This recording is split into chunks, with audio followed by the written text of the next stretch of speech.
The Autumn Harvest Uprising was an insurrection that took place in Hunan and Jiangxi provinces, China, on September 7, 1927, led by Mao Zedong, who established a short-lived Hunan Soviet. Mao led a small army of peasants against the Kuomintang and the landlords of Hunan. The uprising was defeated by Kuomintang forces and Mao was forced to retreat to the Jinggang Mountains on the border between Hunan and Jiangxi provinces, where emerged an army of miners. This was the first armed uprising by the Communists, and it marked a significant change in their strategy. Mao and Red Army founder Juda went on to develop a rural-based strategy that centered on guerrilla tactics, paving the way to the Long March of 1934. In the biography of Mao,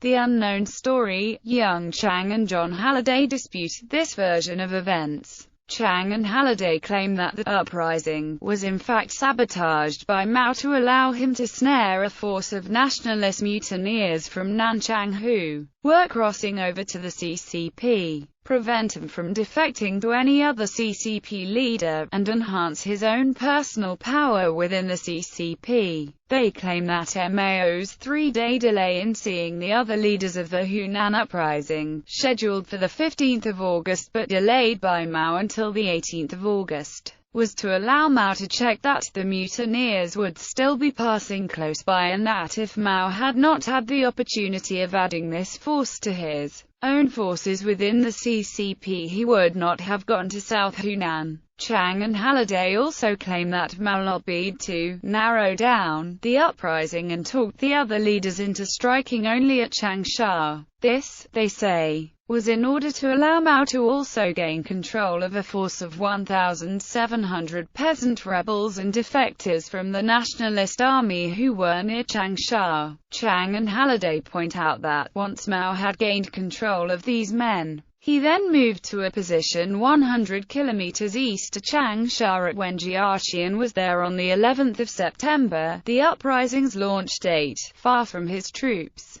and that on the 14th of September, before the troops had reached Changsha or met heavy resistance, Mao ordered them to abandon the assault on Changsha and converge on his position. Chang and Halliday report a view sent to Moscow by the secretary of the Soviet consulate in Changsha that the retreat was the most despicable treachery and cowardice. Chang and Halliday allege that Mao later fabricated the version of events in order to hide the fact that, far from leading a peasant uprising, he hijacked it for his own personal ends, sabotaged the organization, and ran away with the new troops before the attack on Changsha had begun.